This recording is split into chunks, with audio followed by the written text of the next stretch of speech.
Dear students, on the previous turn, we had started our discussion on rank aggregation. The idea was that search results have search engine, and then we try to collate or combine the rankings of the different documents received from those search engines and give a combined ranking or a consensus ranking. So one of the very easy techniques we have already seen, namely the Boda's method of rank aggregation. Now you will be surprised that Boda's method, it was started in 1871. Now when I was teaching a class and I said that Boda's method started in 1871, a student asked, 1871 there was no net, there was no web search engine. So how come it was developed in 1871? So let us be very clear. We are discussing the problem of rank aggregation, which is a very old problem. In fact, this is a classical problem of social choice theory. The voting system, the way by which we select a leader. Okay, so it is only after the advent of the World Wide Web that this Boda's method has been used for meta searching or combining the search results from several search engines. Otherwise, the generic problem of rank aggregation has been there for ages, like this Boda's method existing from 1871, and previously it was being used for electoral purposes. For example, there is a constituency in which people want to uh, elect their leader, but in that case, they do not just vote and do not vote. Uh, or the choice of their leaders. Like number one, I want to see this. As a number two, I want to see this. As a number three, I want to see this. So everybody gives the ranks to all the candidates. And then you must have a way to combine the rankings of all the people and then give a consensus ranking that, oh,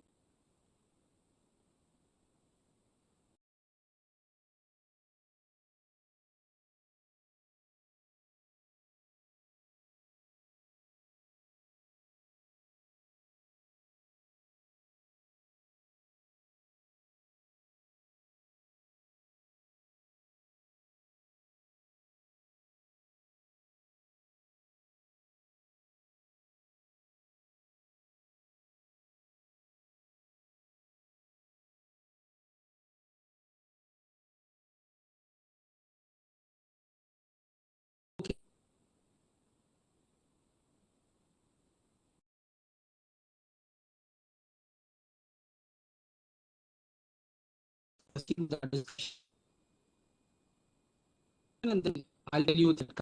So first of all, we have applied the existing Shimura technique of fuzzy preference ordering for the purpose of rank aggregation.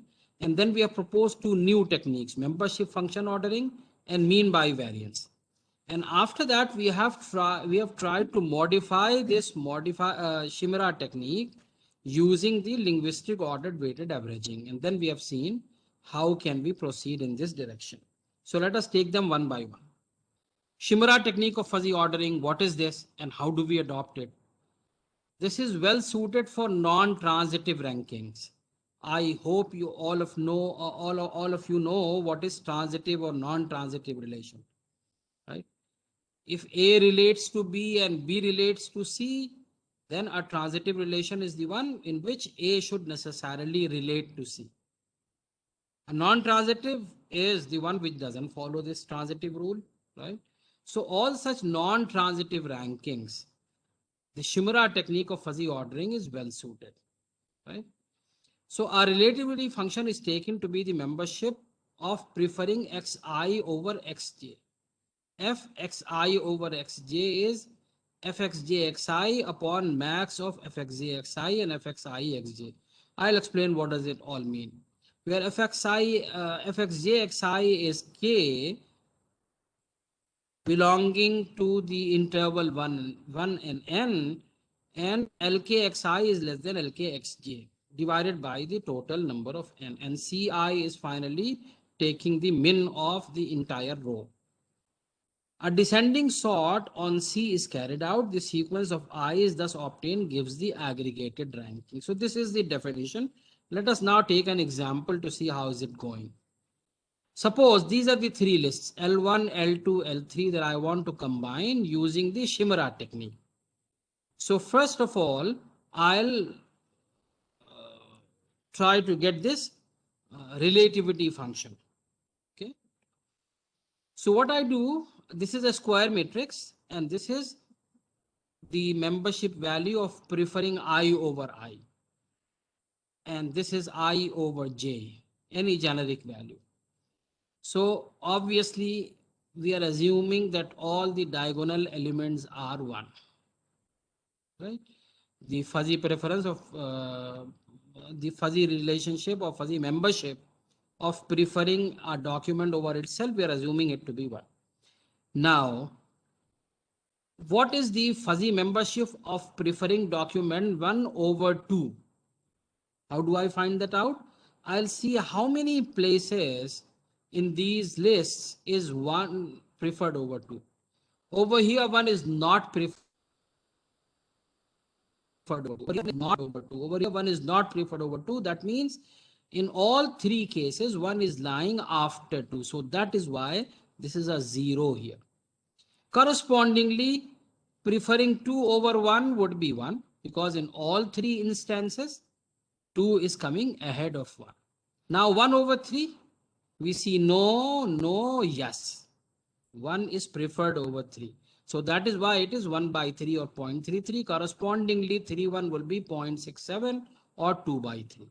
3 lists are preferring 2 over 3 over 1, but only 1 list is preferring 1 over 3. Again, 1 over 4. No, no, no. Everywhere 1 is after 4. That is why a 0 here. And 4, 1 would be 1, because it is everywhere that 4 is preferred over 1. So that is how we populate. Okay, so this one is done, this one is done, this one is done, this one is done. Now coming on to 2 over 3. No, 2 is not preferred over 3. Yes, 2 is preferred over 3. 2 is preferred. So it is basically 2 by 3. That is why 0.67. And correspondingly 3, 2. Now 2, 4. No, 2 is not preferred over 4. Yes, 2 is preferred over 4. No, 2 is not preferred over 4. So 1 by 3. Correspondingly, this will be 0.67. Okay, 4 over 2 would be 0.67. Now coming to the last one, which is preferring 3 over 4. 3 over 4, yes. 3 over 4, no. 3 over 4, no. So 1 by 3 again, so 0.33 and 0.67. So this gives us my matrix fxi over xj. Now my final relativity function is given as fxjxi, max of fxjxi, fxi So we have done this part. Now we are looking into this part. How do I get this? This is what Shimura technique is. So it basically takes the max of these two, divide them by max of these two. So when I do this, 0 over max of these two is 1. 1 over max is this one. The diagonal element remains the same. 1, 1, 1. Right? So this remains 0, this remains 1. Now I'll take this one and divide it by max of this and this. Right? So, sorry, over here, I'll take this one and divide it by max of this and this. So max of this and this is 0.67. So essentially, this will become 0.5, 0.33 divided by max of these two. And this will be 1, because max of these two would be 0.67 only.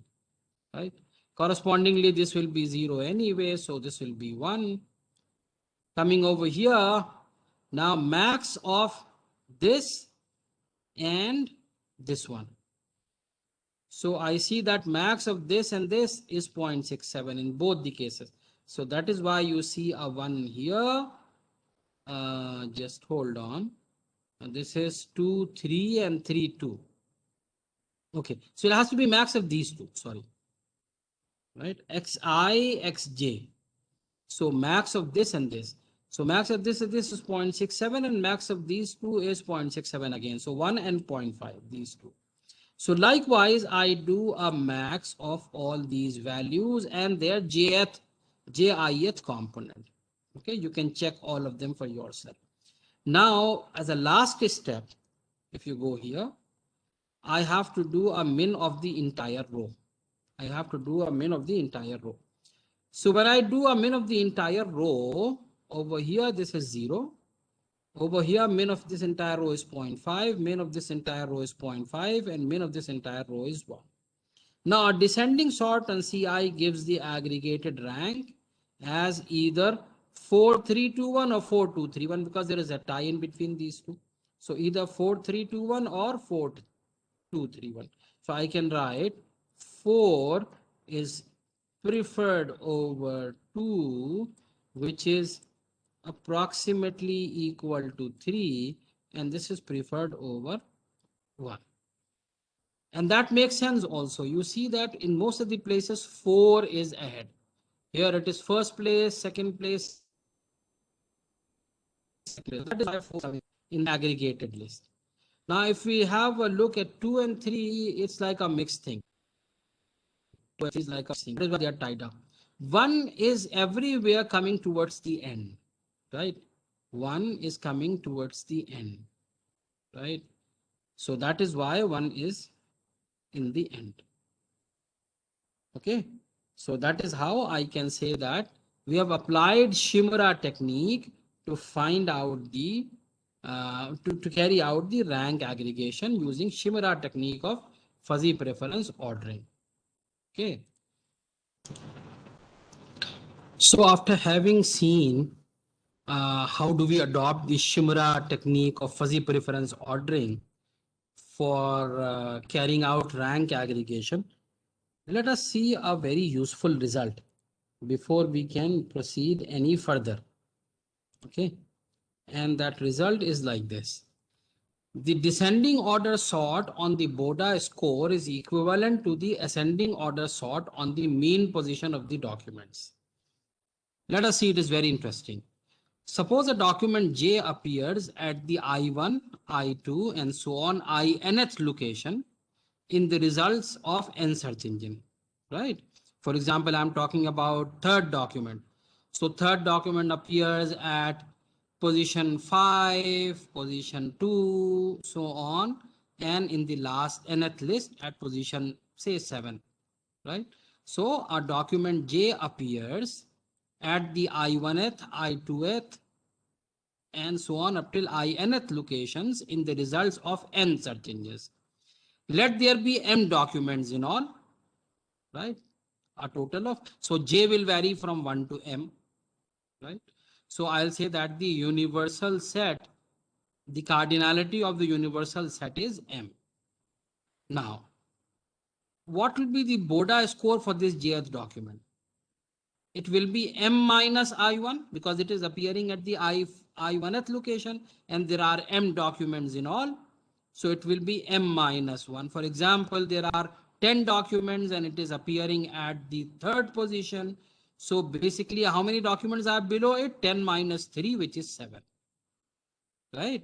Again, suppose this document appears at the 6th position in the second list. Then we have 10 documents. So 10 minus 6, which means 4 documents are below it. Right? It was appearing at the 6th location. So 7, 8, 9, 10, 4 documents are below it. That is how, if you can recall, that is how we calculate the Boda score. So it will continue until m minus in because it is appearing at the inth location in the last list. Okay. So this will be the Boda score for jth document. So over here I can see that m appears n times. So I can write n m, right? M plus m plus m n times. So it will be n dot m minus, I'll take this minus out, summation k is equal to 1 to n I k. So this is in the form c minus x. N into m is a constant. because the number of documents are fixed, which is M, and the number of lists are fixed, which is N, for a given problem.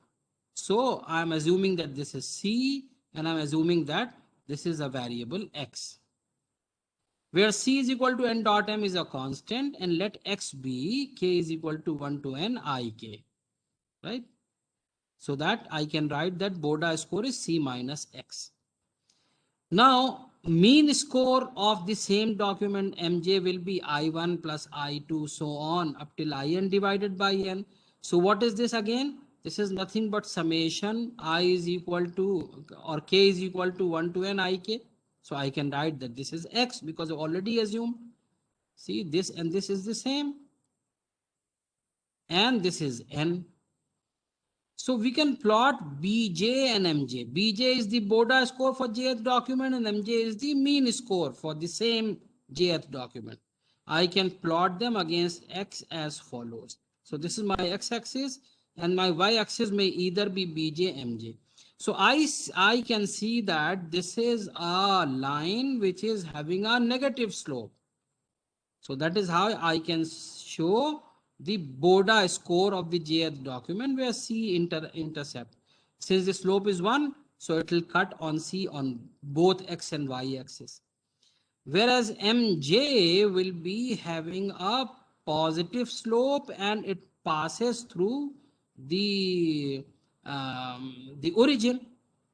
See, this is a positive, and the slope is 1 by N. So the slope may vary. In the case of Mj, the slope may vary depending on N, because the slope would be 1 by N. So it may be either like this, or it may be either like this, or it may be either like this, right? It depends. The slope depends on N, or more precisely, slope will be 1 by N. But what I can conclude from this important plot, it is easily seen that the descending order sort on the Boda score Bj is equivalent to the ascending order sort on the mean score Mj, because they are following the same trend but in opposite slopes or opposite directions. So if I do a descending sort on this, that will be equivalent to the ranking will be equivalent to the ascending order sort on Mj, and vice versa. So what does it mean? That if I just take the mean score or mean position of the documents, I'll end up doing as good or as bad as Boda's method, right? Because the descending order sort on one is equivalent to the ascending order sort on the other. So I can replace Boda method by finding out the mean position of documents. It is just that I'll have to do an ascending sort rather than a descending sort that we were doing in the Boda's method. So that gives us the idea to proceed to the next important rank aggregation technique, wherein in addition to mean, I'll also take into account the variance. I remember we have discussed somewhere earlier that mean alone may not be sufficient. If you are hitting a cross wire, suppose there's somebody who has hit one target here, one target here, one target here, 4 shots. If you take the mean, it may be somewhere here. But suppose somebody has hit like this, very close to the cross wire. If you take the mean, here also the mean is the same. So are both equally good hitters or shooters? No. So what is the differentiation point? Differentiation point will be their mean variance or standard deviation, whichever way you want to put it. Because standard deviation is square root of variance. We all know that. So if we want to improve upon Boda's method, we will have to take the standard deviation or the variance into account in addition to taking mean into account, right? Because variance will bring in additional information.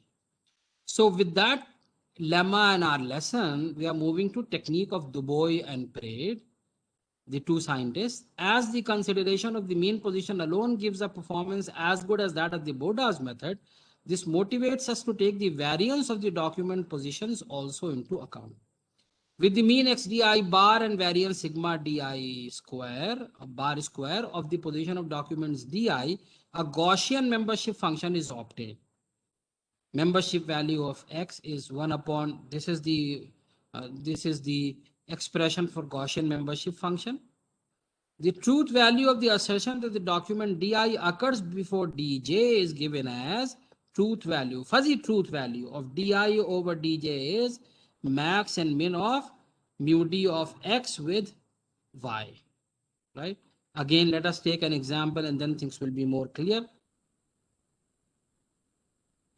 Extending to m documents, truth value of preferring di over all the remaining documents. You see d1, d2, di minus 1 and di plus 1. Di is missing because that we are comparing against dm.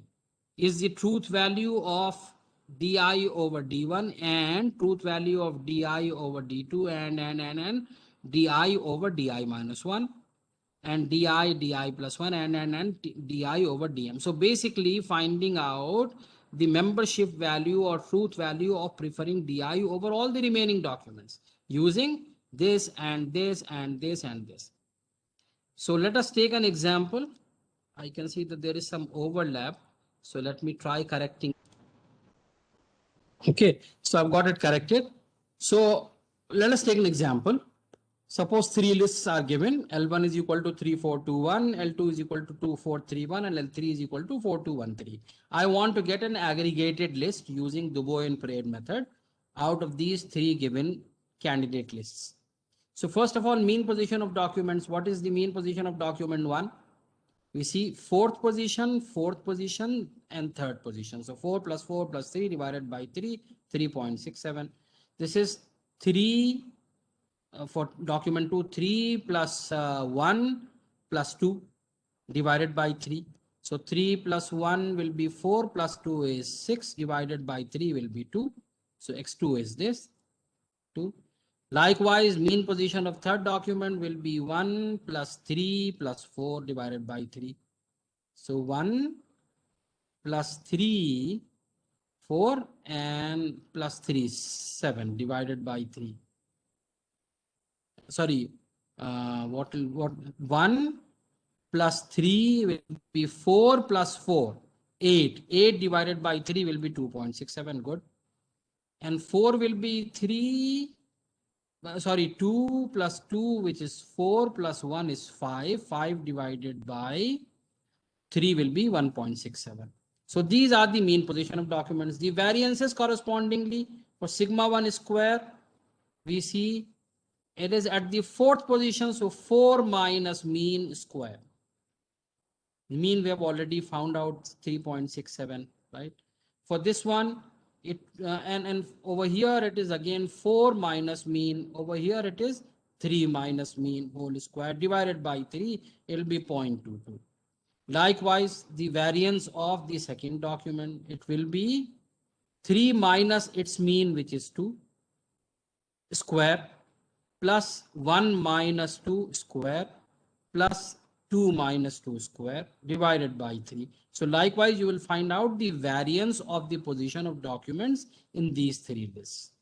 Now, once I have found that out, I will make use of this formula. What does it say? 1 upon 2 pi variance under root exponential minus mean divided by variance, and this is squared, right? So I'll use this very formula. So mu 1, which means degree of belongingness of document 1 at position 1. What will it be? 1 upon under root 2 pi. The variance we have seen is 0.22. The variance is 0.22, right? Minus half the same variance, and the mean is 1 minus 3.67. Where this 1 comes from? From the position that we are talking about. So it will be 7.82 into 10 to the power minus 8.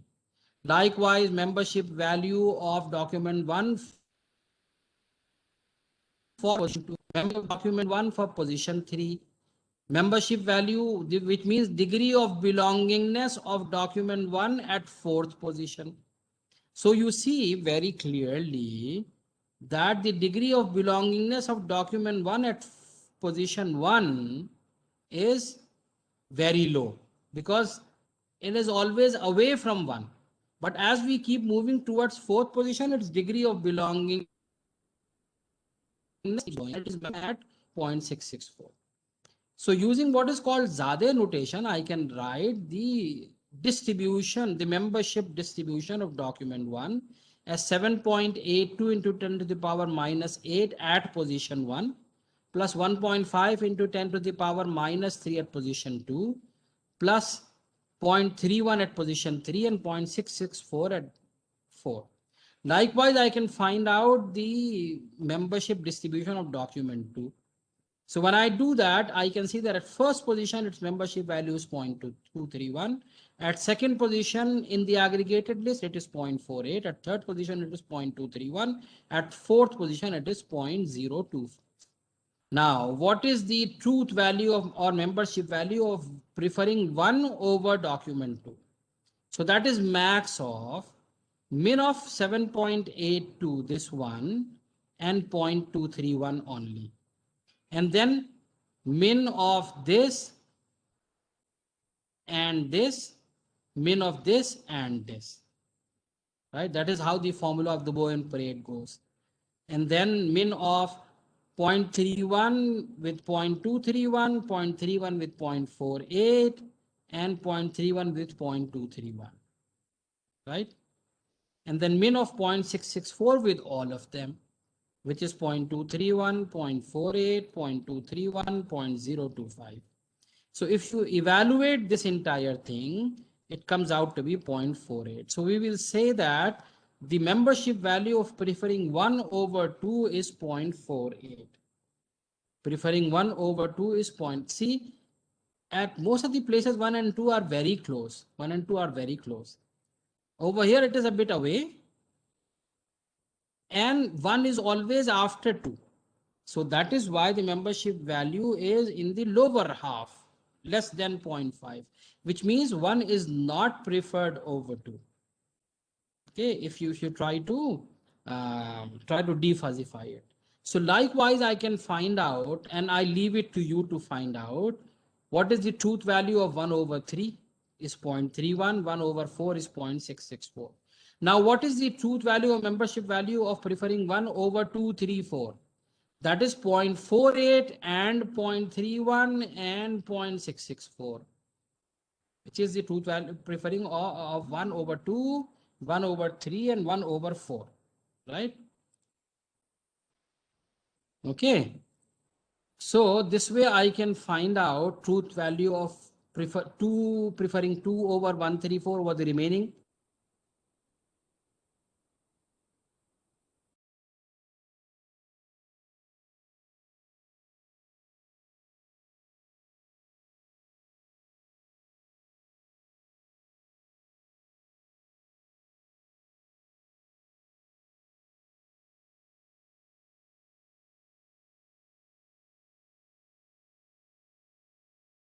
And then 4213.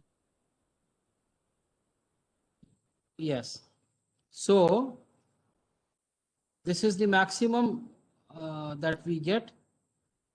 Okay, so that is why 3 comes in the end. There is a tie here. There is a tie here in 3 and 1. So that is why it has to be either 3-1 or 1-3. And then the next is 0.231, which is 2. So I keep 2 here.